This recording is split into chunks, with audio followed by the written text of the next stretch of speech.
Welcome back. There is a particular kind of betrayal that does not announce itself with a single event. It accumulates silently, in the language of bureaucracy, in the white noise of financial paperwork. What makes the revenge in this story different is not fury, it is sequencing. The protagonist never raises her voice, she raises a federal case. Welcome to Eternal Diary. The first thing Mara noticed was the smell of burned coffee. Not the good kind of burned, not the deep caramelized scorch you get when a portafilter runs too hot on a proper espresso machine, the kind that smells like ambition and early mornings.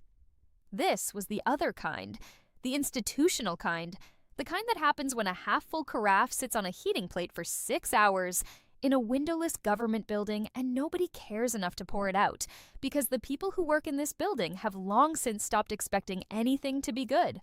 It was the smell of systems, of process, of the particular exhaustion that lives inside federal office buildings at 8:15 on a Tuesday morning in November, when the fluorescent lights flicker once every 40 minutes like a nervous tick and the carpet is the color of a decision made by committee.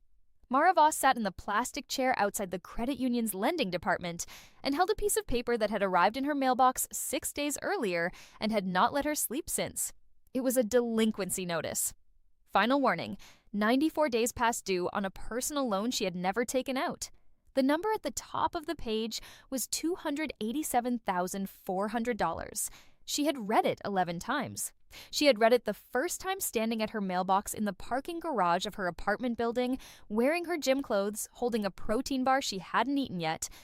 And she had read it with the specific kind of confusion that precedes the specific kind of clarity, that precedes the specific kind of cold, that settles in the chest when a person begins to understand that something catastrophically wrong has happened and they are the last to know. She did not cry. She had not cried since she was 26, and she was 31 now, and the 5 years between those two facts had been a kind of education that left no room for crying. The lending officer who finally called her name was a man named Douglas with a lanyard that said Douglas, and reading glasses perched at the end of a nose that had clearly been broken at some point and healed crooked. And he led her back to a desk that was covered in the particular archaeological layers of a person who had worked the same job for 17 years. Old sticky notes fossilized beneath newer sticky notes, a coffee ring from a mug that may or may not have existed anymore, a photograph of a dog that was probably dead by now. "Ms. Voss," he said, settling into his chair with the efficiency of someone who dealt with fraudulently confused people on a semi-regular basis and had calibrated his sympathy accordingly. "You're here about the notice."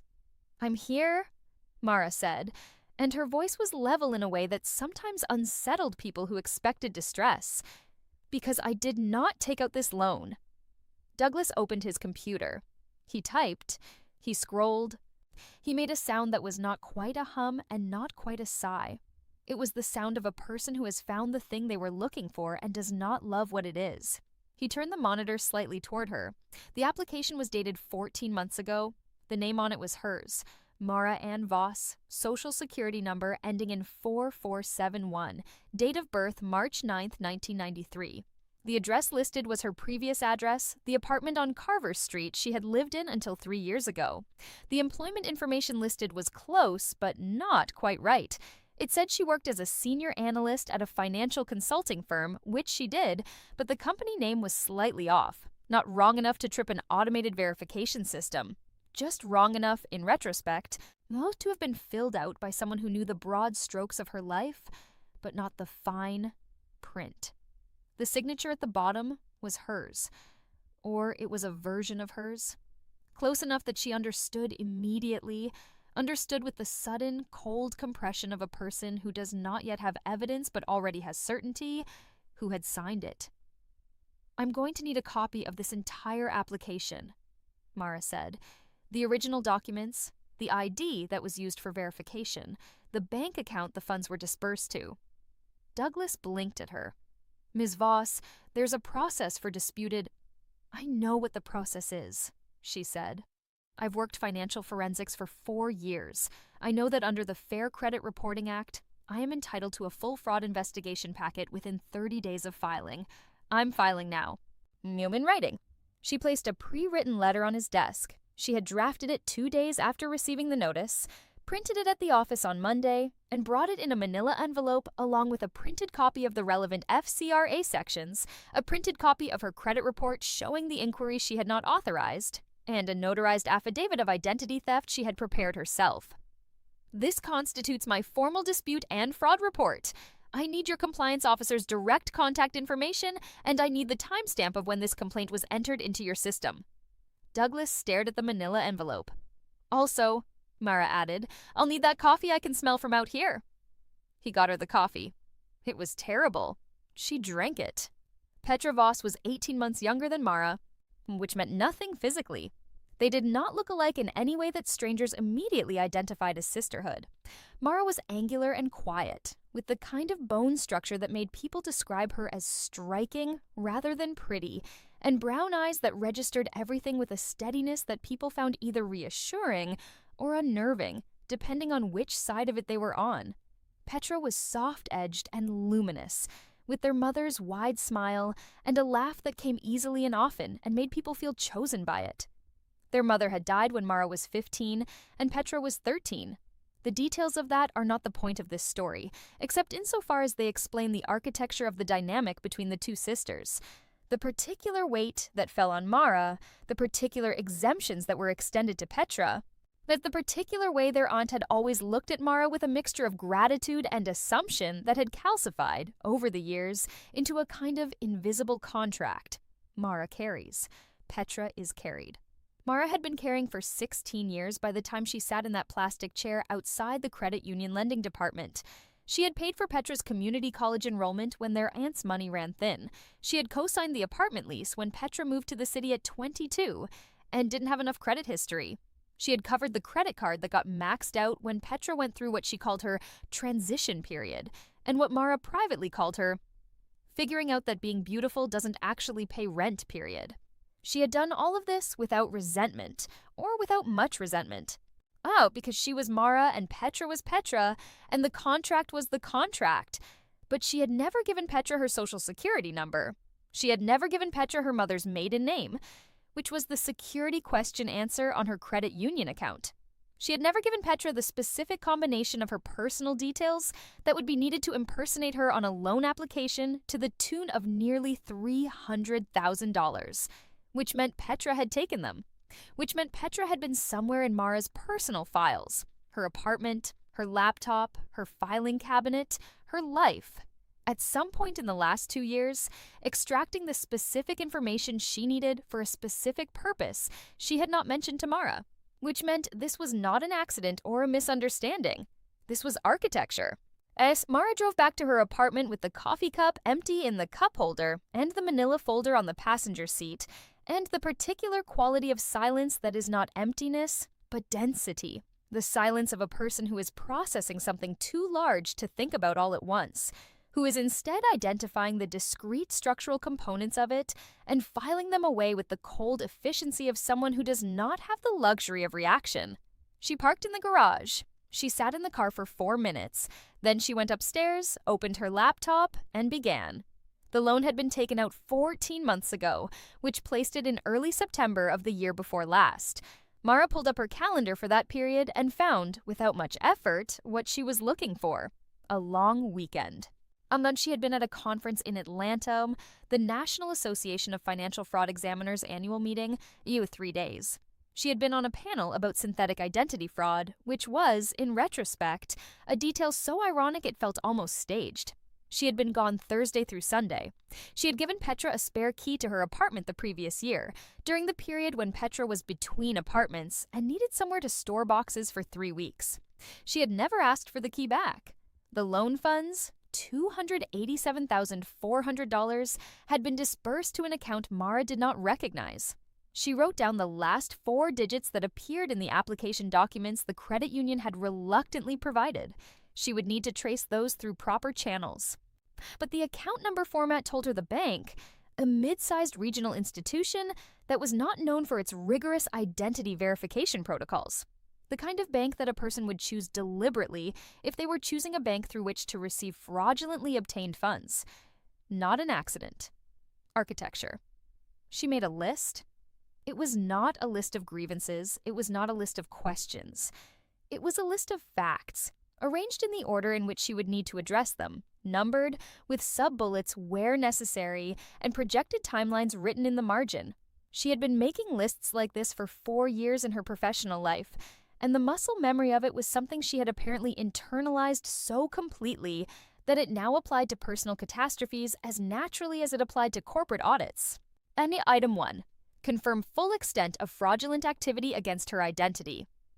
Not just this loan, everything. Pull her full credit report from all 3 bureaus.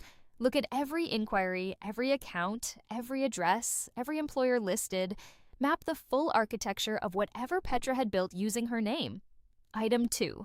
Determine what the money was used for. $287,400 was a specific and substantial number.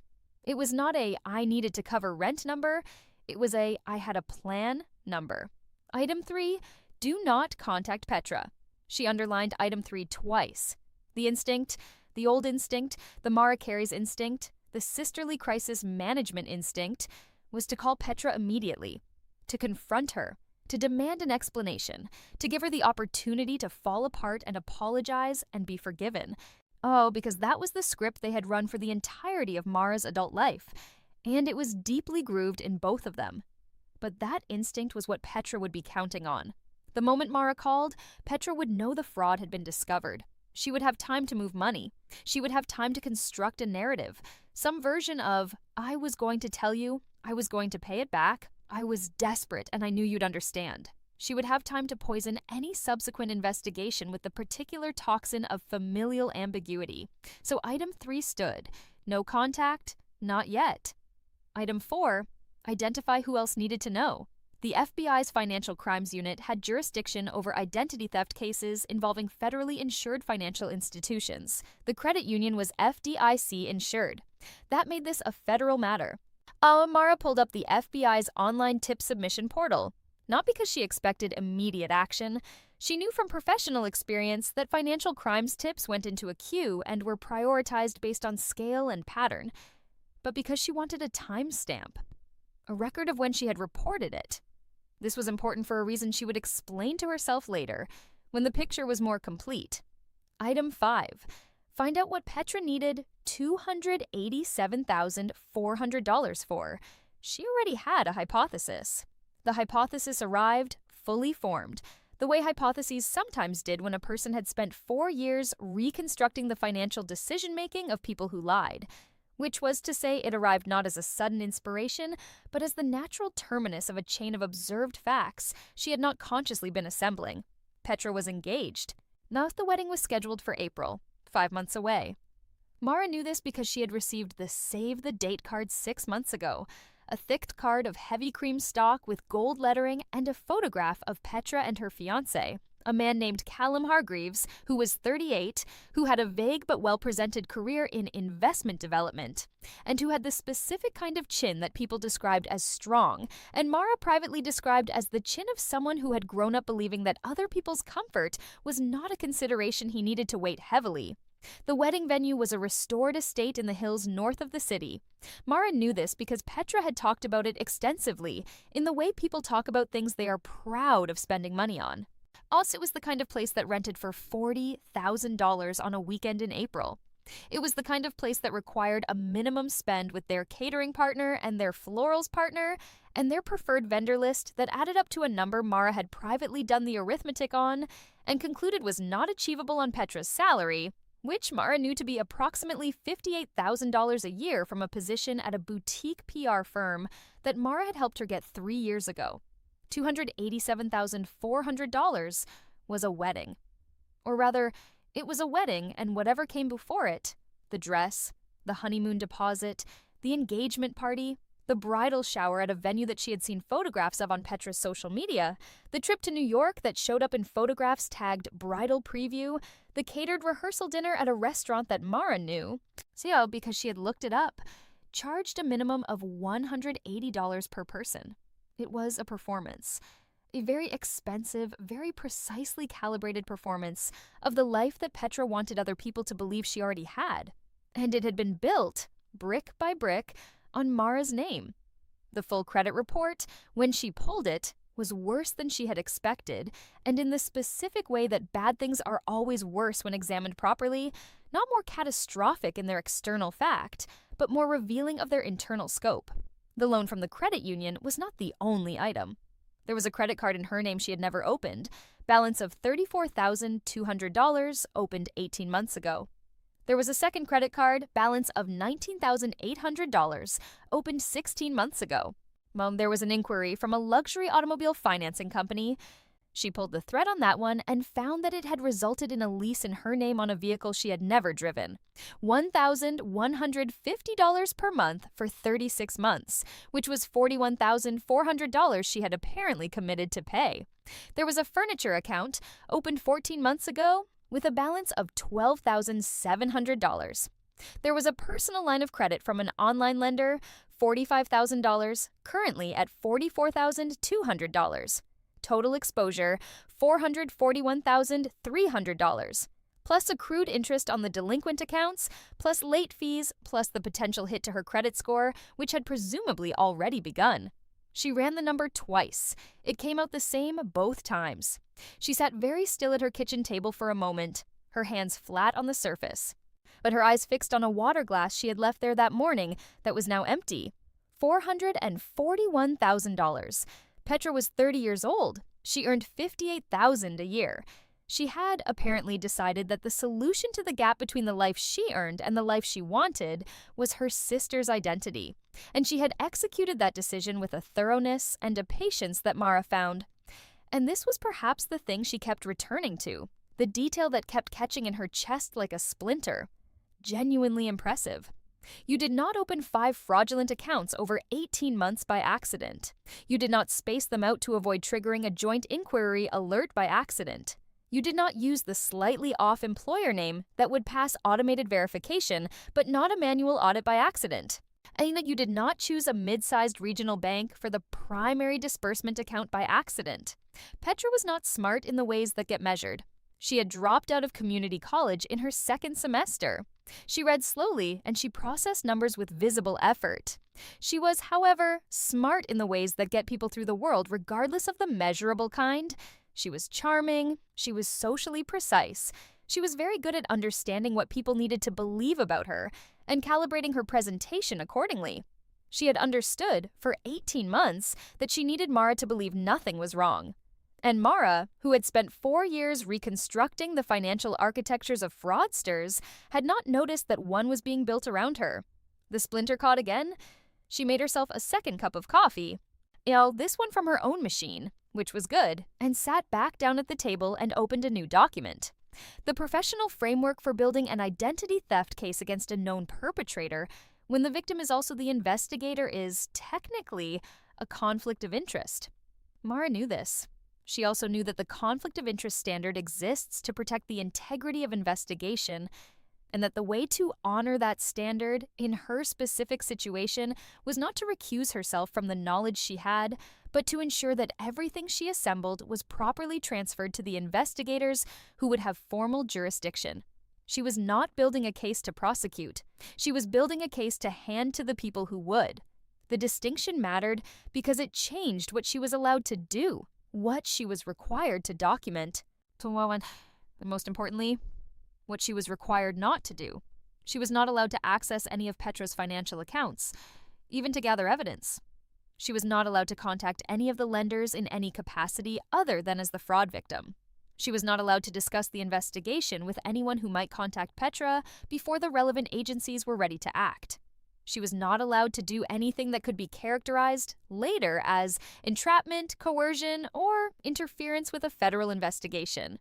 What she was allowed to do was document her own victimization with the obsessive thoroughness of someone who had built her professional life on the understanding that documentation is the only thing that survives a court proceeding intact. So she documented. She spent 3 weeks doing almost nothing else in her off hours. She pulled her credit reports from all 3 bureaus and cross-referenced them against each other. She compiled a master timeline. Every account opened, every inquiry made, every address change listed, every employer verification attempted, all mapped to dates and correlated against her own calendar to establish that she had not been physically present to authorize any of them. She gathered her tax returns, her W-2s, her prior year's bank statements, her employment contracts, everything that established who she actually was and what she had actually earned and spent, as a counter-narrative to the fiction Petra had constructed. She filed formal fraud disputes with all 3 credit bureaus. She filed a report with the FTC's identity theft portal, which generated a recovery plan she did not need, but created a federal timestamp she did. She filed a police report with her local precinct, which was handled by an officer who clearly found it tedious, but was legally obligated to take it. She filed an expanded report with the FBI's IC3 portal, the Internet Crime Complaint Center, where financial fraud cases of sufficient scale got routed to the appropriate field office. And then she waited. There were moments in the second and third week when she was standing at the printer or making coffee or sitting in traffic on the way to a client meeting when the whole architecture of what had happened would reassemble itself in her chest with a sudden physical force that had nothing to do with thought and everything to do with the body's independent processing of catastrophe. It was not grief, exactly. It was not anger, exactly. You see, it was a kind of recalibration. The sensation of a previously invisible assumption being removed from a structure that had been built around it, and the structure adjusting, finding its new load-bearing points.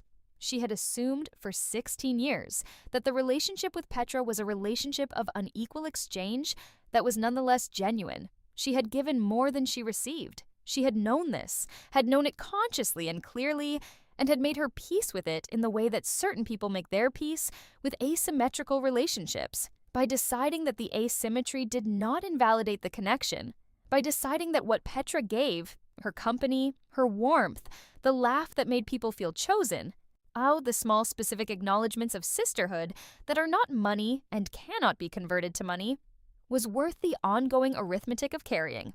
What the credit report had established, with the clean finality of a forensic audit, was that Petra had also known this, had understood, in the specific and calculating way that she was capable of understanding things, that Mara would continue to carry regardless, and had decided to formalize that knowledge, to convert it from an emotional structure into a financial one, without asking, without disclosing, without any apparent pause for the particular question of what it would do to the person being used.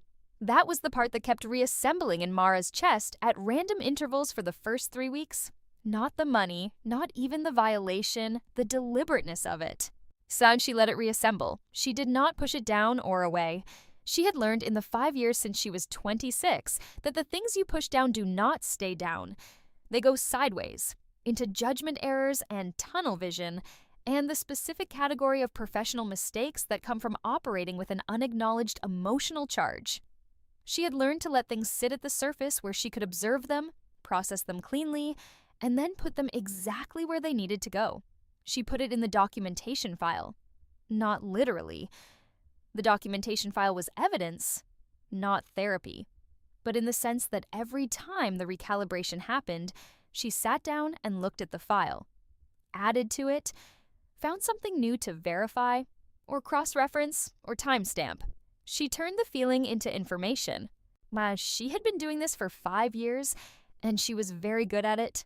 The waiting was its own kind of discipline, not passive waiting, productive waiting. She continued to add to her documentation file. She continued her normal professional life, which was helpful both because it kept her occupied and because it put her in proximity to people who knew things she needed to understand. One of those people was a woman named Sandra Firth, who was the senior forensic accountant at the firm where Mara worked, and who had spent 22 years working financial crimes before moving to the private sector. Sandra was 63 and small, and had a face like a retired librarian, and had personally assembled the evidence packages that had sent 9 people to federal prison over the course of her career, which was a fact she mentioned exactly once. So early in Mara's tenure at the firm, and had never mentioned again. Mara did not tell Sandra about Petra.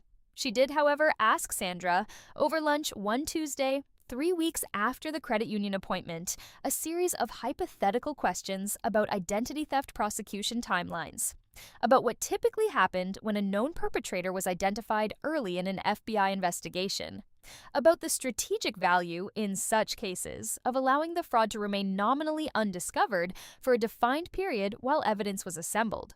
Sandra ate her salad and listened, and then said, How much are we talking? Hypothetically, $440,000. Sandra was quiet for a moment. Federal threshold for aggravated identity theft is an enhancement on top of the underlying fraud.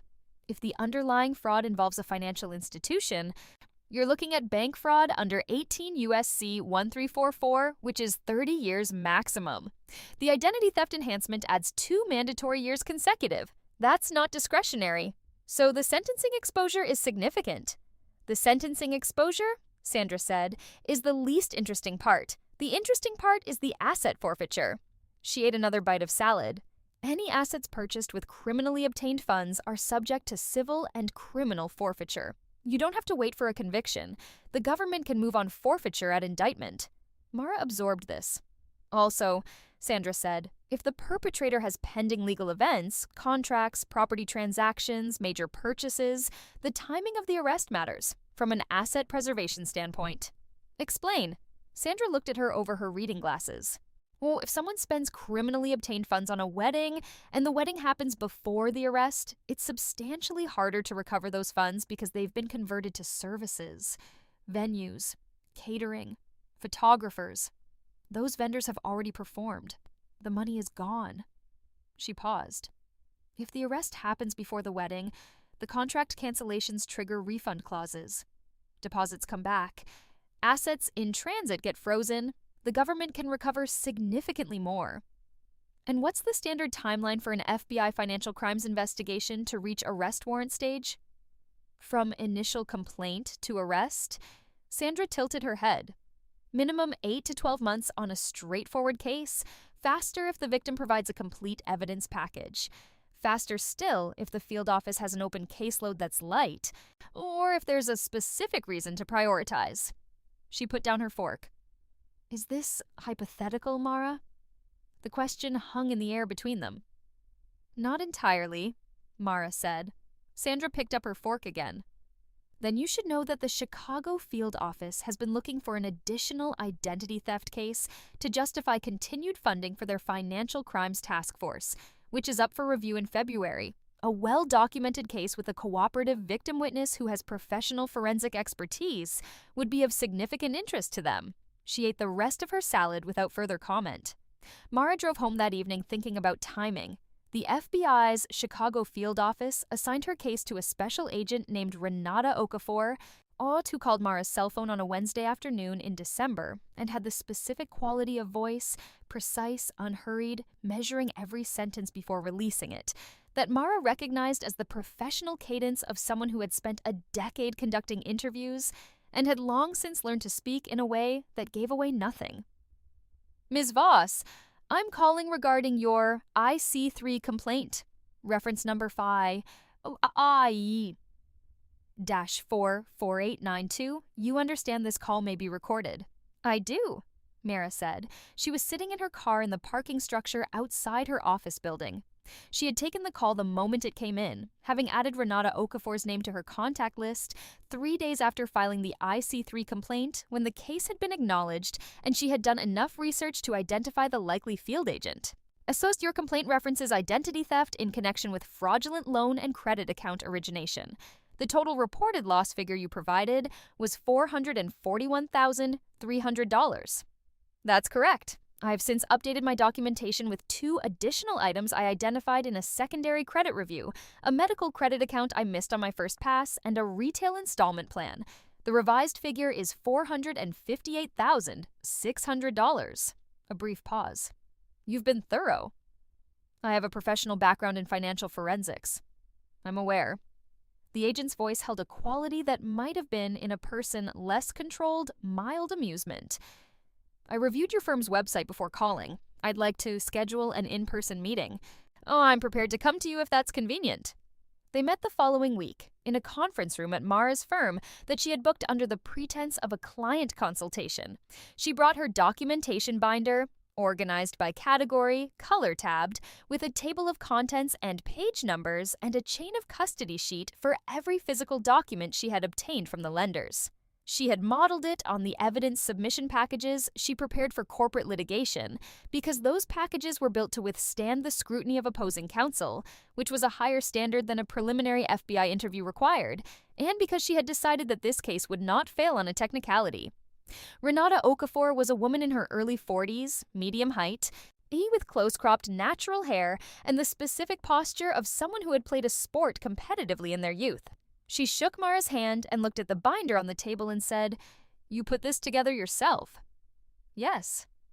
"Without any assistance from colleagues?" "I consulted on certain statutory questions with a colleague, hypothetically. I did not share identifying information about the perpetrator or the case with anyone outside this room." "The perpetrator is known to you?" "Yes." Renata sat down.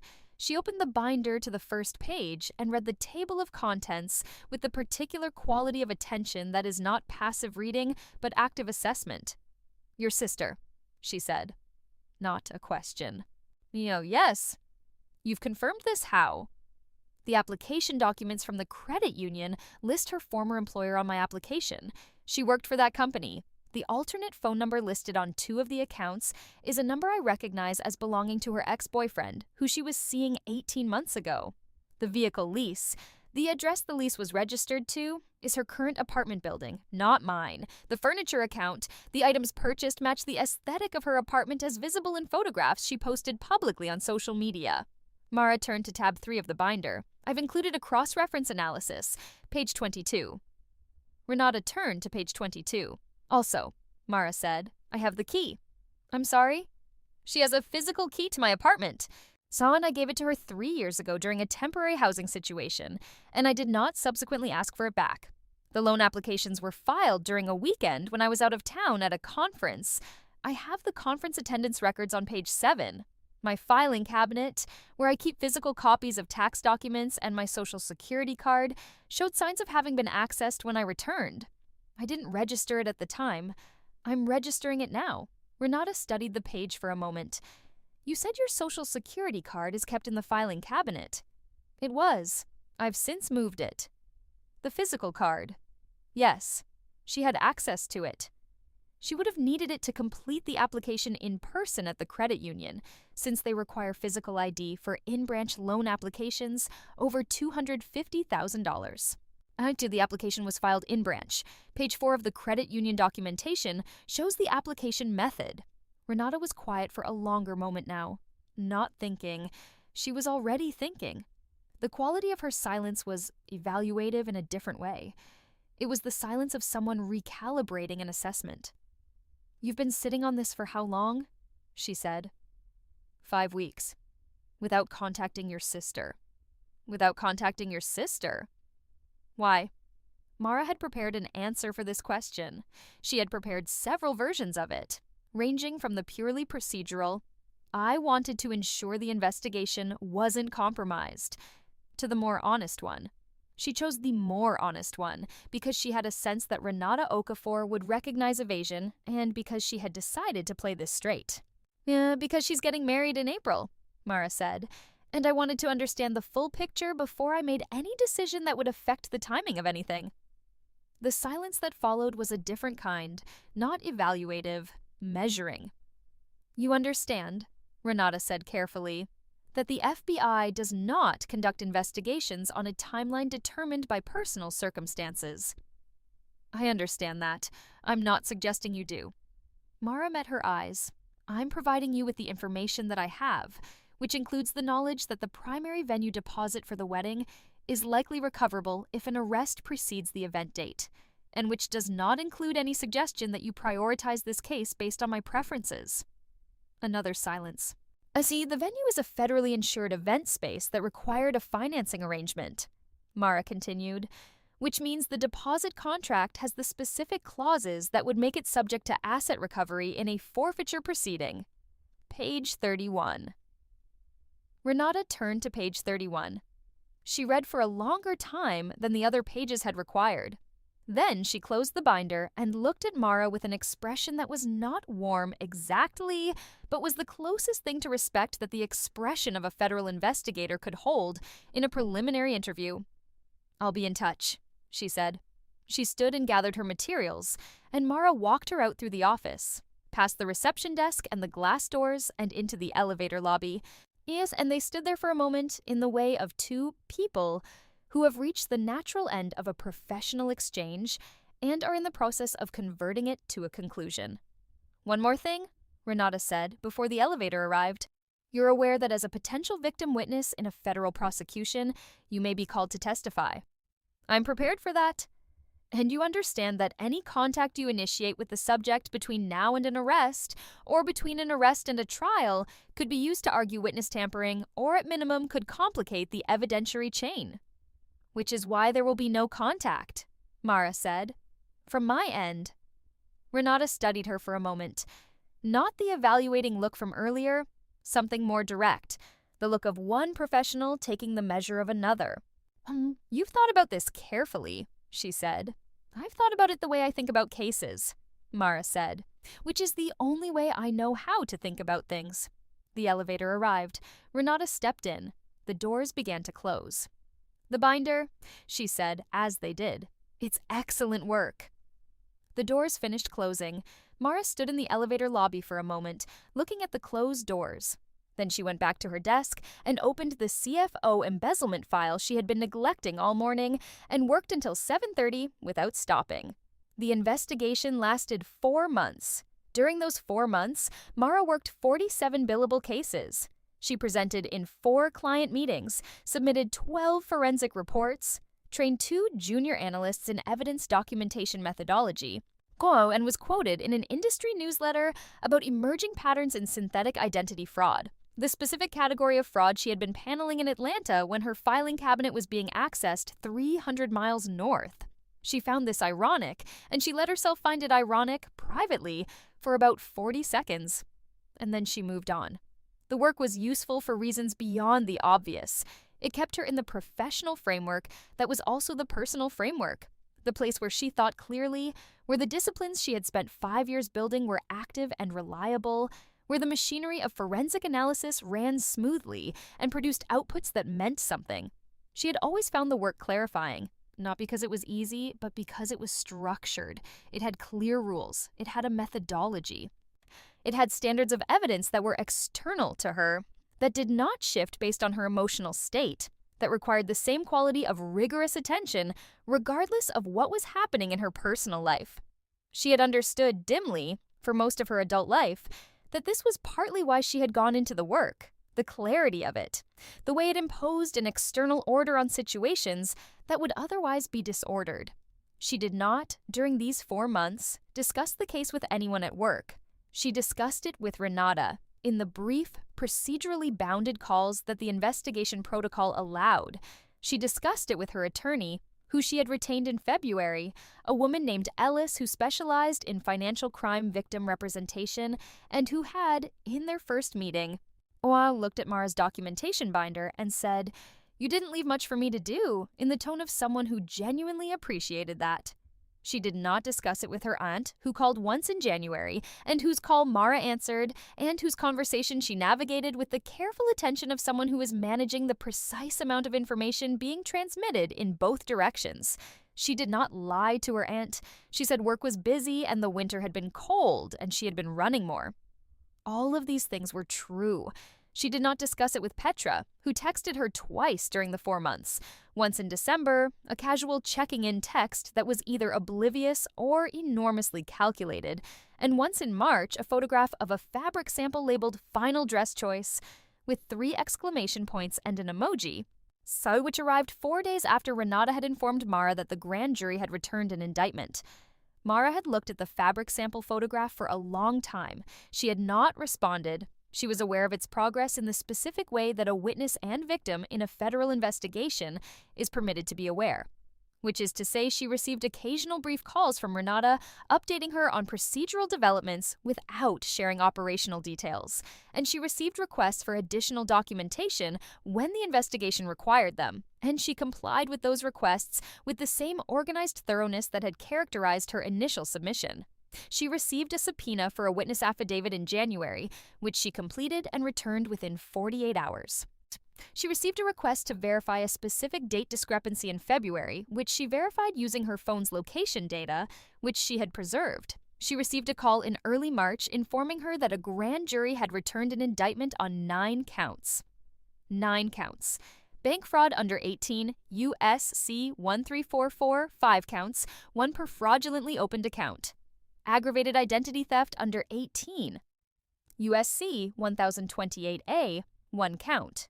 Wire fraud under 18, USC 1343, 2 counts for the electronic transfers that had moved funds between accounts. And 1 count of making false statements to a federally insured financial institution, the specific charge that applied to the act of appearing in person at the credit union and presenting fraudulent documentation. Maximum exposure, 93 years. Mandatory consecutive minimum, some in addition to whatever the court imposed on the underlying counts, of 2 years, not discretionary, not reducible by good behavior. Renata informed her of the indictment in a 2-minute call. "The arrest warrant has been issued," she said. "Execution will be coordinated with the U.S. Marshals Service." "The timing," Mara said, "is an operational decision." "I'm not asking to influence it." A pause. "The timing will be such that asset recovery is maximized. That's consistent with standard procedure in financial crimes cases, where asset-to-services conversion is a factor." Mara sat in her kitchen, the same kitchen where she had started the master timeline document 4 months ago, and looked at the same empty water glass. "Thank you," she said. "Thank you for a clean file," Renata said, and ended the call. The wedding was on a Saturday in April. The venue was the Hargrove Estate, 22 miles north of the city, a property that had been converted from a private residence to an event space in the 90s, and which had, in the years since, hosted approximately 400 weddings, and had never, as far as its records indicated, had one interrupted. It sat on 11 acres of rolling landscape that looked very good in photographs and was, in person, slightly windier and slightly colder than the photographs suggested, especially in April, when the hillside flowers that appeared in every promotional image were technically in bloom, but in the specific early bloom stage where they look like they're trying hard. Mara knew what the venue looked like because she had been given a thorough tour of its promotional materials 6 months ago by Petra, who had shown her the venue's website on her phone over dinner and described the layout and the lighting and the catering packages and the floral scheme in the patient and detailed way of someone who expects to be envied and who wanted to make sure the audience had all the information necessary to perform that envy correctly. Mara had listened and said the appropriate things. She had not been given an invitation to the wedding. This was not an oversight. The save the date had arrived. The formal invitation had not. When Mara had referenced the wedding in a phone call with Petra in February, the last phone call they had, the one in which Mara had performed, with the precision of someone who had been rehearsing for 4 months. The role of a sister who knew nothing. Petra had said something vague about the guest list being complicated and really limited, and Callum has this enormous family, and Mara had said she understood, which was true, though not in the way Petra imagined. The February phone call had lasted 26 minutes. Mara knew this because she had looked at her call log afterward out of a professional reflex that she had long since stopped trying to suppress. 26 minutes, and she had not said anything that would have alerted Petra, and Petra had not said anything that betrayed guilt. And the whole conversation had the quality of 2 people performing a relationship that both of them knew had already ended, though only one of them knew why. Petra had talked about the wedding. She had talked about the seating chart and the problem with Callum's aunt, who apparently had complicated dietary requirements, and the florist who had quoted a price she described as insane, with the casual extravagance of someone who had found ways to pay for insane prices. She had talked about a bachelorette trip to Scottsdale that she was planning with Cressida. She had asked about Mara's work in the specific way of someone who was performing interest rather than experiencing it. "How's work? Any big cases?" And Mara had said work was fine, and mentioned the CFO case in the vaguest terms possible, and not mentioned that she had recently submitted a 140-page evidence binder to a federal investigator who was currently building a case against Petra. She had asked Petra, at minute 19, how she was feeling about the wedding, whether she was nervous, and Petra had paused for just a fraction of a second, not long enough to mean anything to a person who wasn't listening for it, but long enough for Mara to register it, and then said, "I'm really happy. I'm just really, really happy." The fraction of a second meant something. Mara had filed it away. After the call ended, she had sat with her phone in her hand for 3 minutes and thought about what that fraction of a second meant. Not happiness, or not only happiness, something underneath it, a quality that Mara recognized from professional contexts as the specific affect of someone who is managing the distance between their internal state and their performed state, and finding it more effortful than expected. Petra had known, by February, not what specifically was coming, but that something was. And the February phone call had been too carefully normal. Petra, who was not good at careful, who was naturally expansive and unguarded in the way of people who have always relied on charm rather than strategy, had been careful. She had known she had gotten married anyway, or tried to. She had decided that whatever was coming could not catch her before April, and she had kept building toward April with the specific momentum of someone who has gone too far to stop and has decided the only move is forward. She had understood this the moment she had pulled the full credit report and seen the scope of what Petra had built, because Petra was smart in the ways that Petra was smart, which meant she understood, not consciously perhaps, but in the particular animal way that certain people understand things, that Mara, being who had spent 4 years reading the financial architectures of fraud, would eventually see the one that had been built around her, and that the moment Mara saw it, something between them would end in a way that could not be reconstructed. Petra did not want Mara at the wedding because Petra did not want the ending that Mara represented. That was the closest Mara would come, in the entirety of this, to feeling anything that resembled grief. Not for what had been done to her, but for the fact that Petra had known, had understood, in whatever way she was capable of understanding, that what she was doing was the kind of thing that ended relationships permanently, and had done it anyway, and had managed the knowledge of it by simply keeping Mara at a distance while she finished building the life she had decided she deserved, regardless of what it cost anyone else. Mara sat with that for exactly 1 evening, the night before the wedding. She sat with it in her apartment, with a glass of wine she didn't finish, and the sound of the city outside and the particular quality of the dark that April evenings have in this city.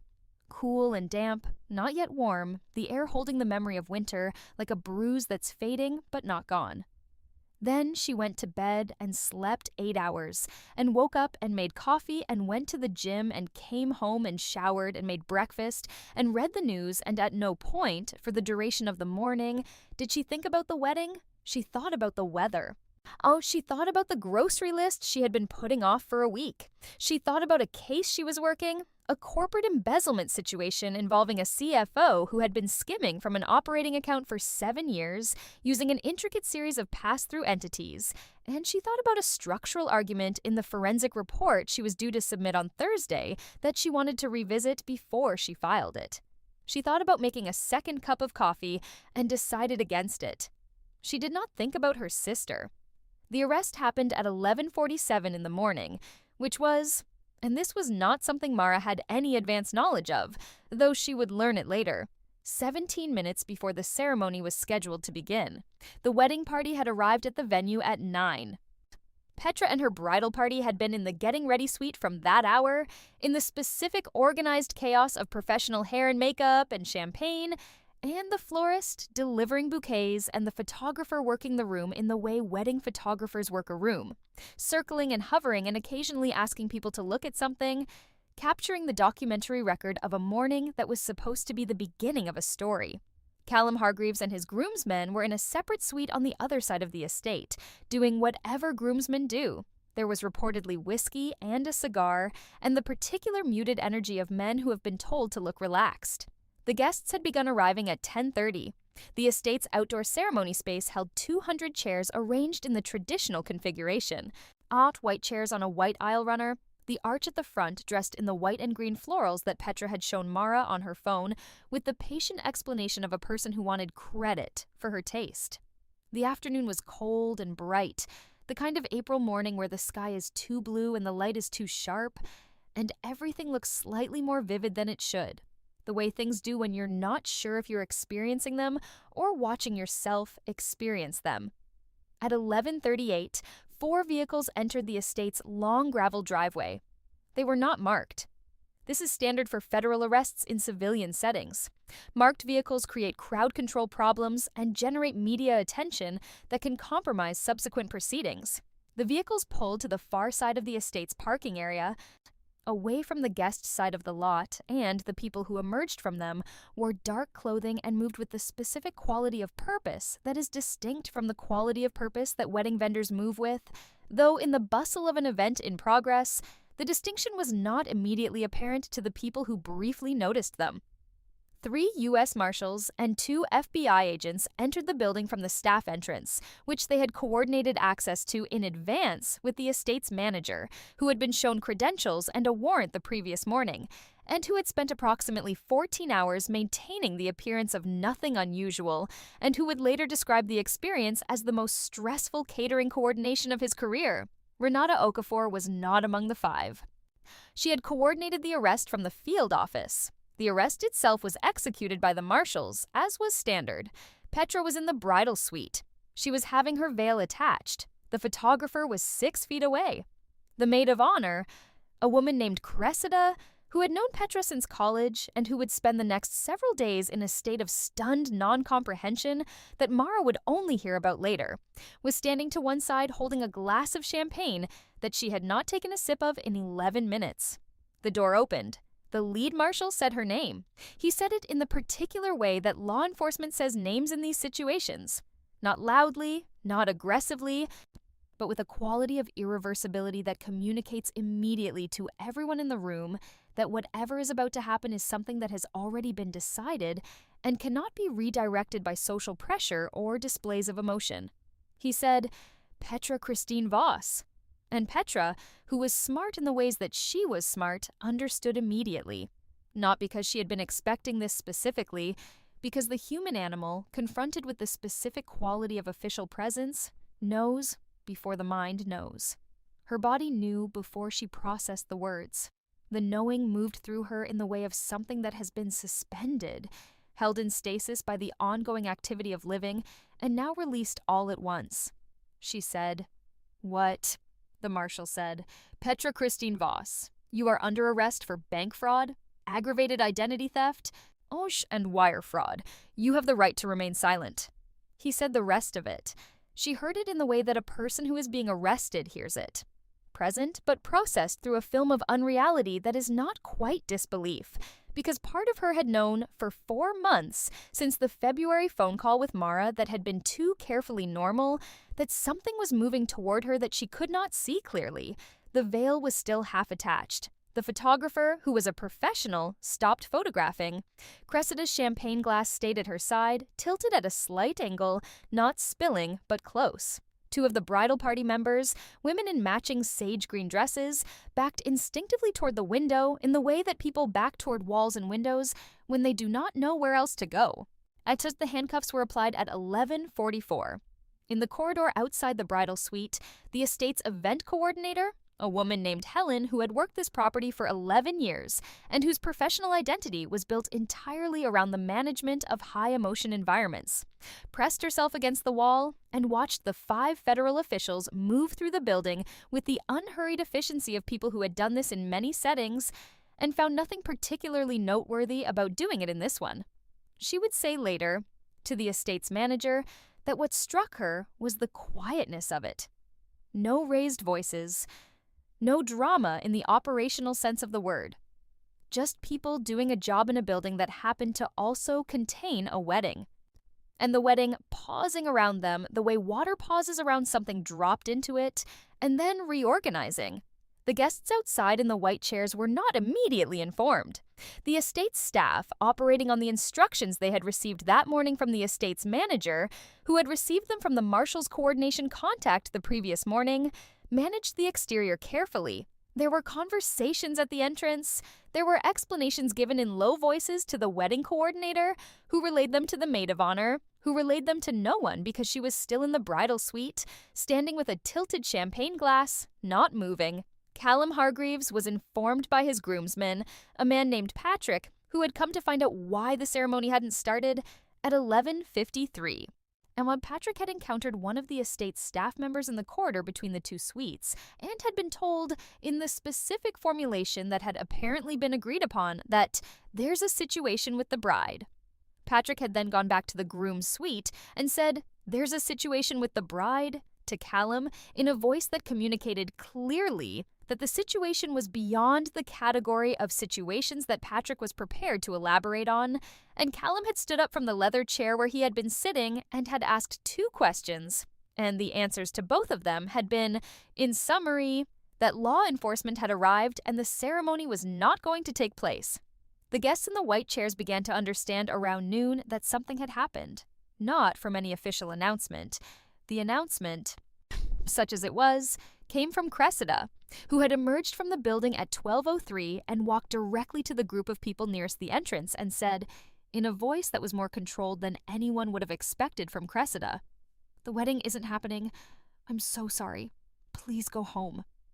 And then she had turned around and gone back inside, and the estate's event coordinator had taken over from there, managing the dispersal of 200 guests from an outdoor seating arrangement with the practiced efficiency of someone who had handled worse things, though not this specific thing.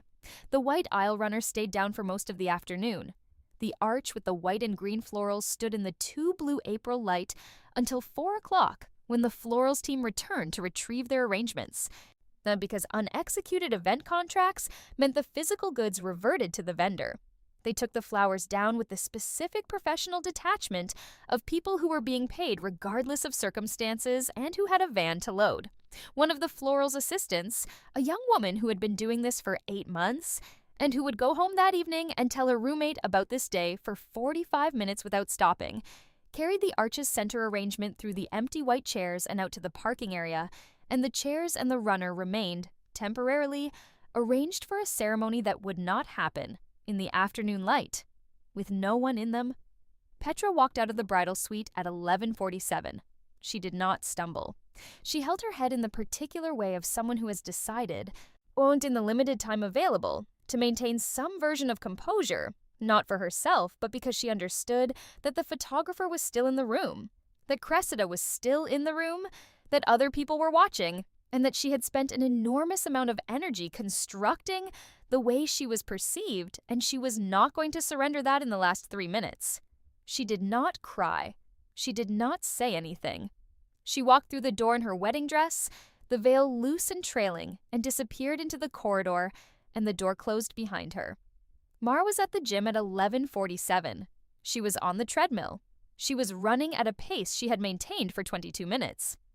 Listening to a playlist she had made in February during the weeks when she was waiting to hear whether the grand jury would return the indictment. And she was thinking about the CFO embezzlement case, specifically the argument she wanted to revisit in the forensic report due Thursday.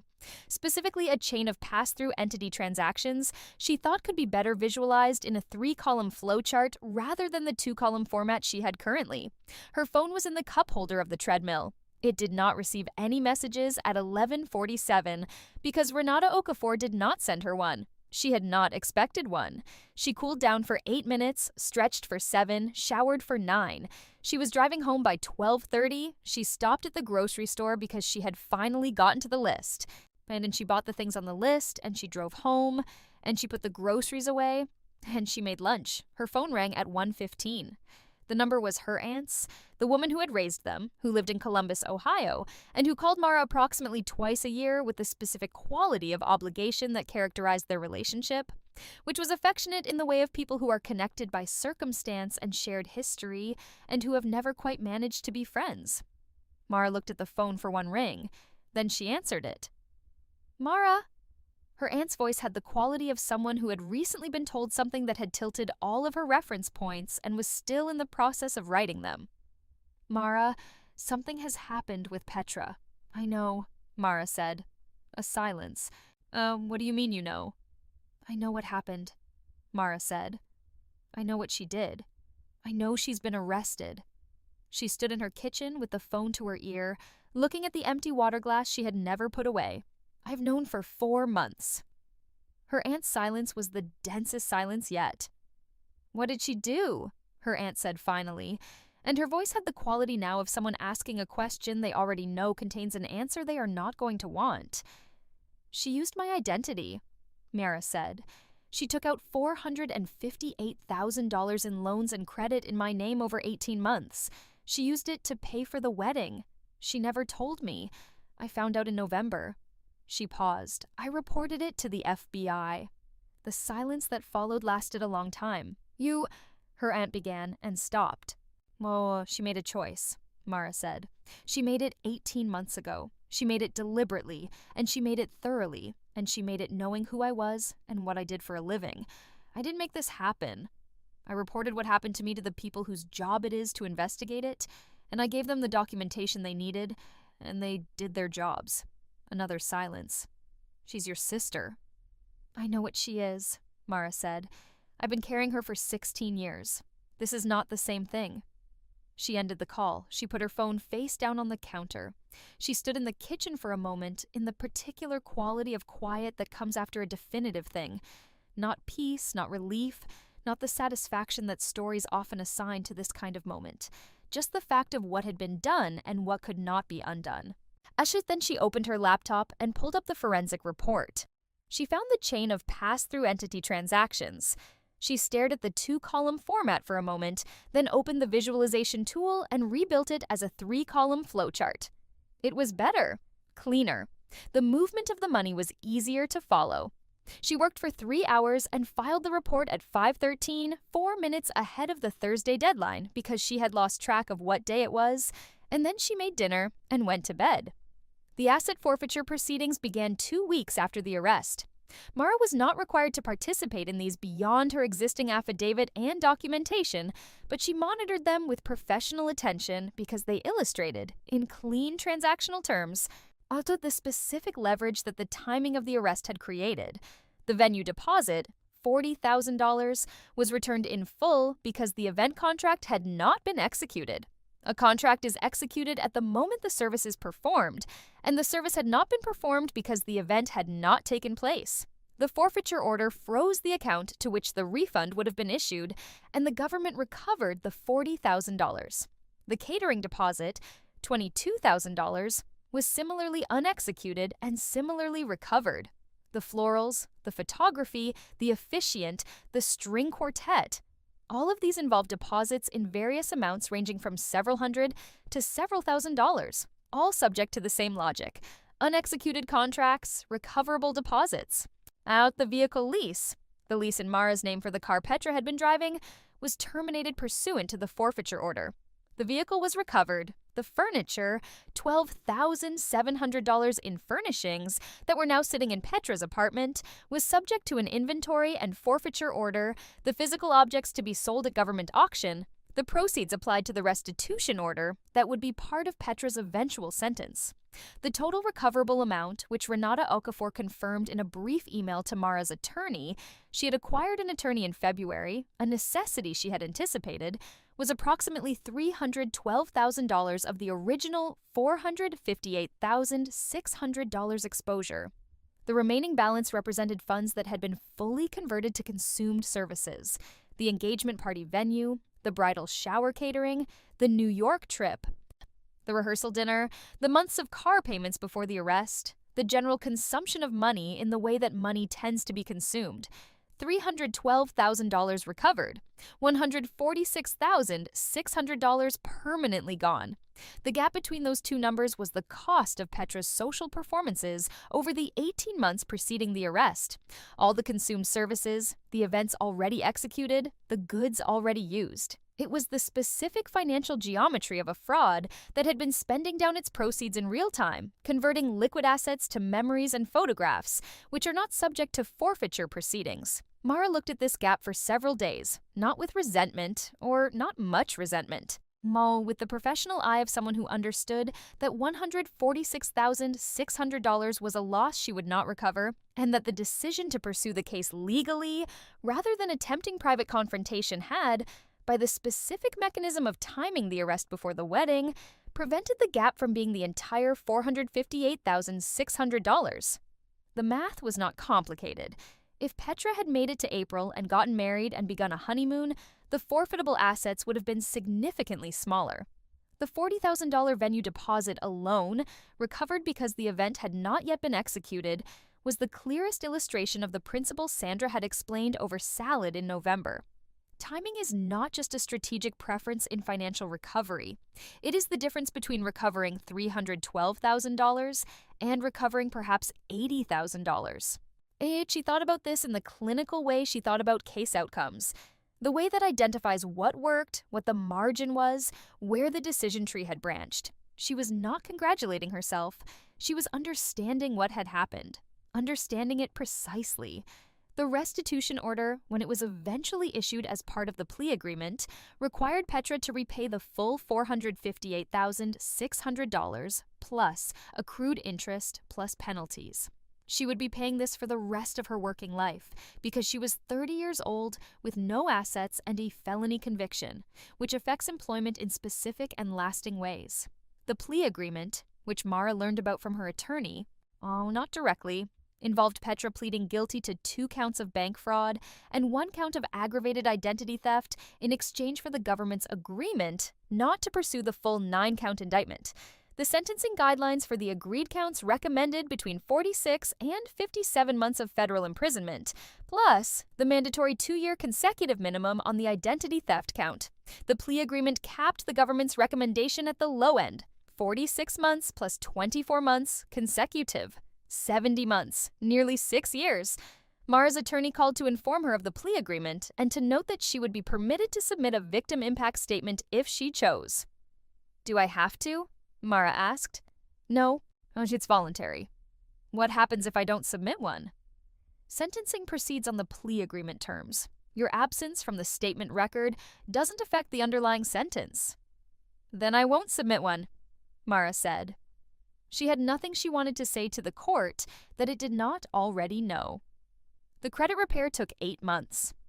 This was faster than the industry standard for identity theft recovery, which typically ran 12 to 18 months, for the specific reason that Mara had assembled her dispute documentation before the arrest rather than after, which meant that when the investigation concluded and the arrest provided the official confirmation the credit bureaus required, the disputes were already filed and the evidence packages were already in their systems. 8 months of correspondence. And 8 months of certified mail and bureau portal updates, and the particular bureaucratic endurance that identity theft recovery demands. The same information submitted multiple times to multiple institutions in slightly different formats. The same confirmation requests, the same follow-up calls, the same verification loops. The systems were designed, not maliciously but effectively, to exhaust people who had less stamina than the process required. Mara had exactly as much stamina as the process required, possibly more. Her credit score, which had dropped 140 points from its pre-fraud baseline at its lowest point, recovered fully 8 months after the arrest. She tracked this number the way she tracked case metrics, not obsessively, but systematically. Once a week, the credit monitoring app sent her a report. She read it. She noted the changes. In the first 3 months after the arrest, the movement was slow and sometimes reversed. A bureau's processing backlog, a lender's delayed response to a dispute, a notation that should have been corrected but required a follow-up letter and then a second follow-up letter sent certified mail with delivery confirmation.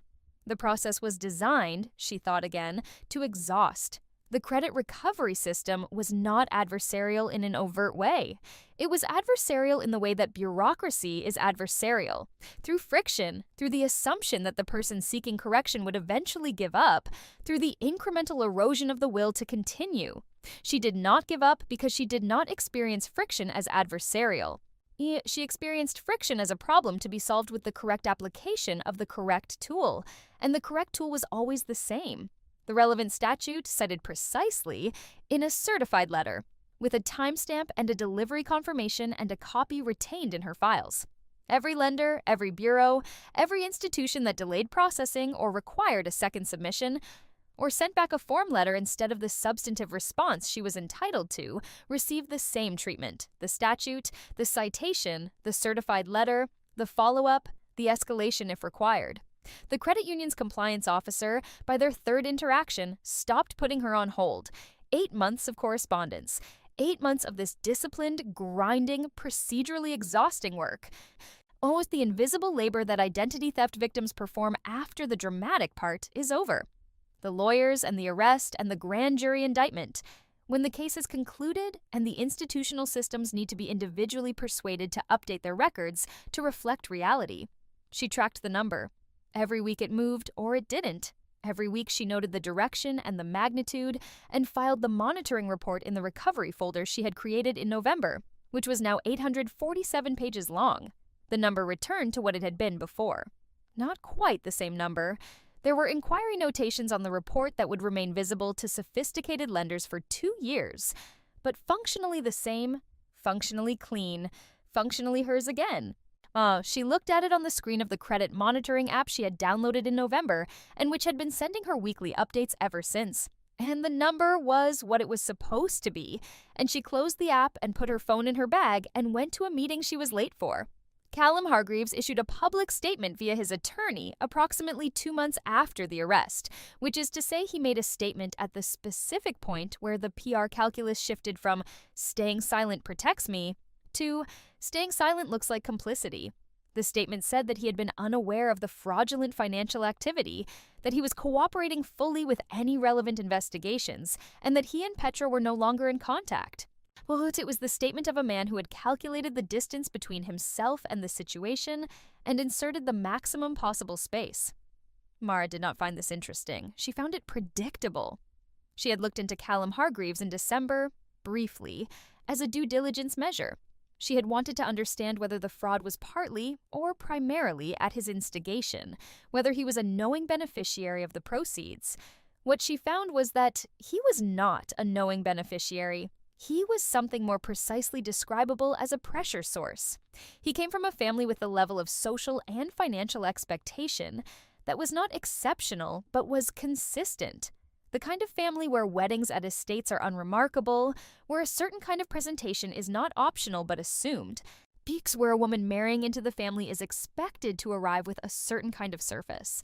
Petra had not been able to achieve that surface on her own means, so she had taken Mara's.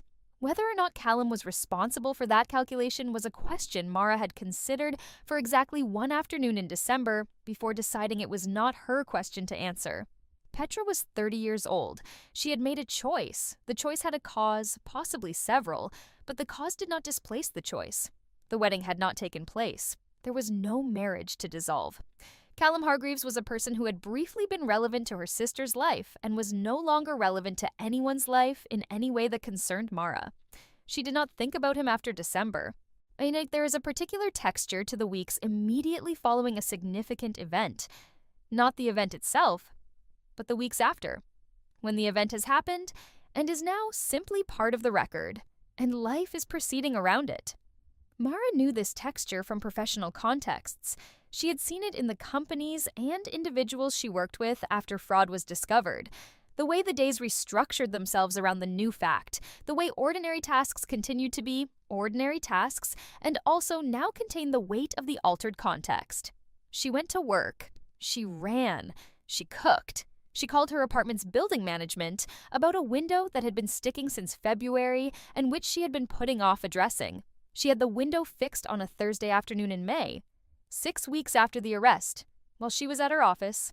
And she came home to a window that opened smoothly and left the apartment smelling of spring cold air, and she stood at it for a minute and thought about nothing in particular.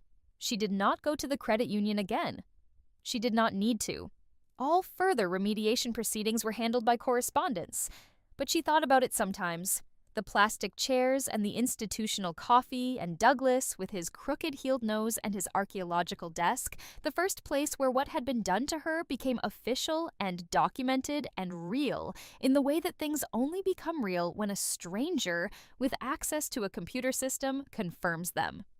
She thought about how she had walked in that morning with a pre-written letter in a manila envelope and reading glasses she put on to make sure Douglas understood she had come prepared to read everything carefully, and how that preparation, the letter, the relevant statutory sections, the notarized affidavit, had communicated something important about the quality of witness she was going to be.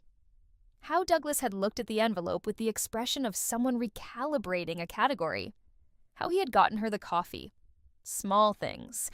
But they had built the case. The case had been built from nothing but small things. Timestamps and calendar entries, and an employer name that was slightly wrong, and a phone number that belonged to an ex-boyfriend, and a filing cabinet that had been accessed during a conference weekend in Atlanta. or the physical and documentary record of 18 months of deliberate fraud, assembled entirely from the materials that existed in the world, because fraud always leaves materials. It always leaves something. The only question is whether the person looking for those materials has the professional fluency to recognize them when they appear. She had. It had mattered. The aunt called again in June. Mara expected this call and had prepared for it in the way she prepared for things, which was to be clear in her own mind about what she was and was not willing to discuss. The aunt said that Petra had entered a plea. Mara said she knew. The aunt said that she had visited Petra and that Petra was... Here the aunt searched for a word, and the word she landed on was different, and Mara let that sit without comment. After the aunt said, "She wants to speak with you." Mara said, "I know." The aunt said, "Are you going to?" Mara sat in her kitchen. The water glass had been put away in March when she reorganized the cabinets, and the kitchen counter was clear now, wiped and bare, the specific blankness of a surface that has had things removed from it. "No," Mara said. "Mara, I'm not going to," Mara said. "Not right now. Maybe not ever. I don't know yet." She paused. "That's an honest answer. It's the only one I have." The aunt was quiet. "She's your sister," she said finally, for the second time, in the same tone, as though the fact of the relationship was an argument whose logic should be self-evident, as though the category of sister was its own answer to any question that could be posed within it. "I know what she is," Mara said again. "Yeah, that hasn't changed." She ended the call gently. She sat for a moment, not in grief, not in anger, not in satisfaction, in the particular quality of stillness that belongs to someone who has done what needed to be done and is now living in the aftermath, which is not dramatic or conclusive, but is instead the texture of ordinary days with a different weight in one specific part of them. Then she stood up and washed the coffee cup in the sink. There is a thing that happens to people who survive sustained financial victimization, which financial forensics professionals see regularly and which is not often discussed in the frameworks built around financial fraud because it does not show up in the quantitative damage assessment. It is not about money, it is about the architecture of trust. So when someone steals from you anonymously, when a data breach or a skimmer or a stolen wallet is the mechanism, you lose money, and you feel the violation of having been targeted, and then you rebuild the specific practical defenses that the incident identified as insufficient, and you move on. When someone who knows you steals from you, using the specific knowledge that comes from being known, your mother's maiden name, your social security card, the way you sign your name, the violation is not of your finances. It is of the category of person who is allowed inside. It is a realization that the architecture of trust you have built your life around contains a structural flaw that you did not identify and that someone else exploited. For Mara, the specific character of this violation was particular to her specific architecture. She had, for 16 years, maintained a structure in which Petra was inside it. She had carried Petra, financially, emotionally, practically, not because she was obligated to, but because she had, somewhere in the formation of her adult self, incorporated the obligation as her own. It was not something she had been forced to do. It was something she had chosen to do, repeatedly, year after year, check after check, signature after signature, in the quiet and ongoing way that certain people commit themselves to the care of others.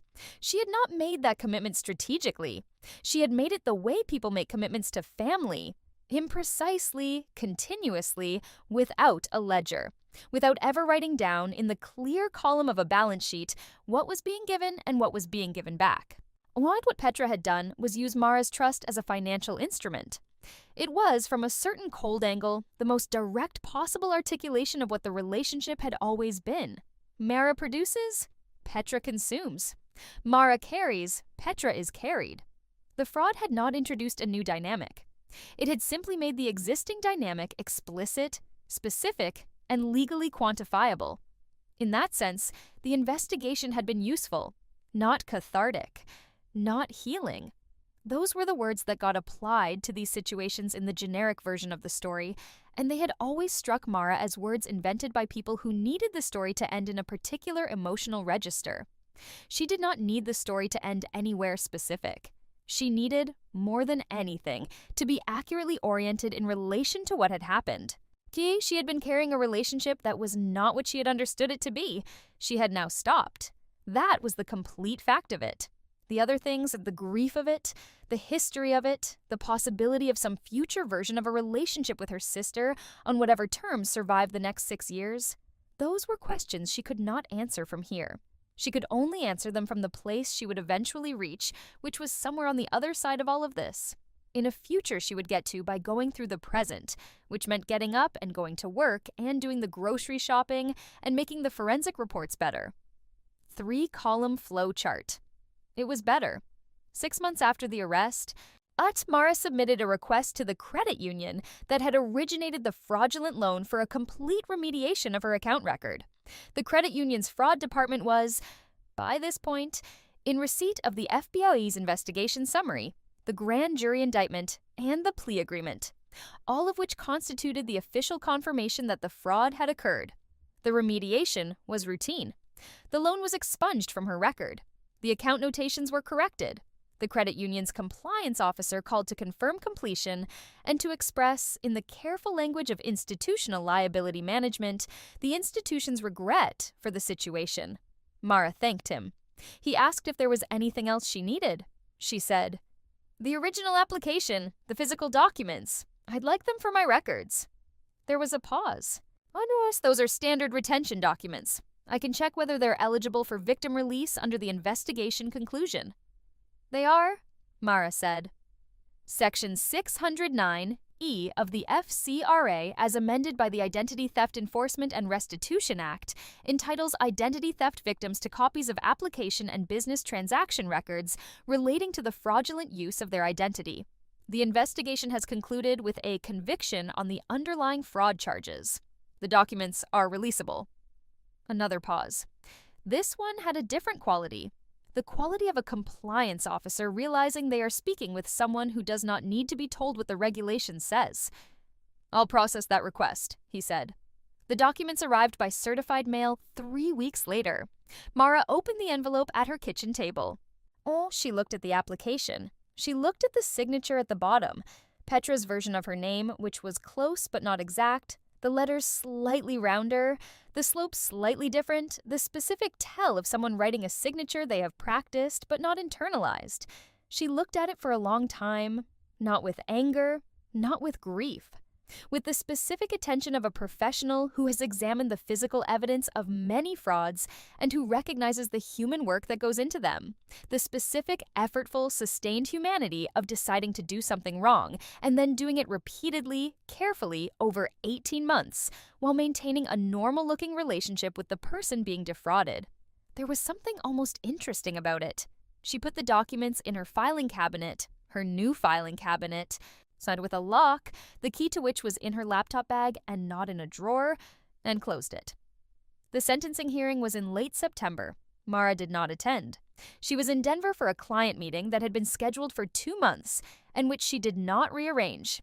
She was in a conference room on the 14th floor of a glass office building in downtown Denver, presenting a forensic analysis of a 7-year embezzlement scheme involving the CFO she had been working on when the arrest happened, and she was in the middle of explaining the 3-column flowchart, which the client team found significantly more readable than the previous format, and which had become a standard in her reporting since, when her phone vibrated on the table beside her laptop. She did not check it until the meeting ended 2 hours later. The text was from her attorney. It said, 71 months, restitution order full amount plus interest, voluntary surrender in 30 days. She read it once, then she put the phone in her bag. Her client, a CFO, ironically, though one who had not done anything criminal and was trying to understand what his predecessor had done, said, "Everything all right?" "Yes," Mara said. "I was just confirming a case resolution." She looked up. "Do you want to walk through the recommendations?" He said yes. She walked him through them. The meeting ran another 40 minutes. She caught her flight home and landed at 9:15 and took a car from the airport and was in her apartment by 10:30. She stood in her kitchen and made herself a cup of tea. 71 months. The guidelines had said 46 to 57 on the underlying counts. plus the 24 mandatory on the identity theft. The court had sentenced slightly above the lower end of the underlying counts and added the mandatory consecutive. 71 total. Almost 6 years. The restitution order was the part that would matter longest, because restitution orders in federal cases attach to a person permanently. They do not expire with the sentence. Petra would leave federal custody in 6 years, with good behavior, possibly closer to 5, and the debt would be there waiting for her. For every job she got, a portion of her wages would be subject to garnishment until the balance was satisfied. She would be 37 or 38 when she got out. She would owe, at that point, with accrued interest, something north of $500,000. It was not a destroyed life. People rebuilt from federal convictions, from restitution orders, from the specific rubble of having done something catastrophic, and then lived in the aftermath. It was possible. It happened. There were people who came out the other side of it with something that looked like a life, but it was not the life that had been planned in the getting ready suite of the Hargrove estate, in the white and green florals arch, in the 200 white chairs on the white aisle runner under the 2 blue April sky.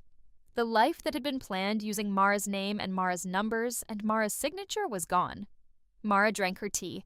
She stood at the window and looked at the city, which was doing what it always did. Moving, lit, relentless, generating itself moment by moment with the specific indifference to individual circumstance that large cities have and that Mara had always found. Not comforting exactly, but stabilizing. The city didn't care what had happened to her. It was busy with its own enormous ongoing business. She washed her cup. She turned off the kitchen light. She went to bed. In November, 1 year exactly from the morning she had stood at her mailbox in her gym clothes holding a protein bar and a delinquency notice she had never expected. Mara pulled her credit report one more time. The number at the top was correct. All of it was correct. Every account was hers. Every address was hers. Every employer was hers. The clean, accurate record of a single person's financial life, rebuilt from the wreckage of someone else's ambition. She closed the app. She had one more thing to do, which she had been putting off not because she was reluctant, but because she had wanted to wait until the picture was fully settled, until the sentence was handed down, and the restitution order was in place, and the recovery was complete, and there was nothing left pending. She opened her laptop, she went to her contacts, she found the name she was looking for, and opened a new email. The email was addressed to Sandra Firth. It said, "Sandra, the hypothetical resolved well. The timing held.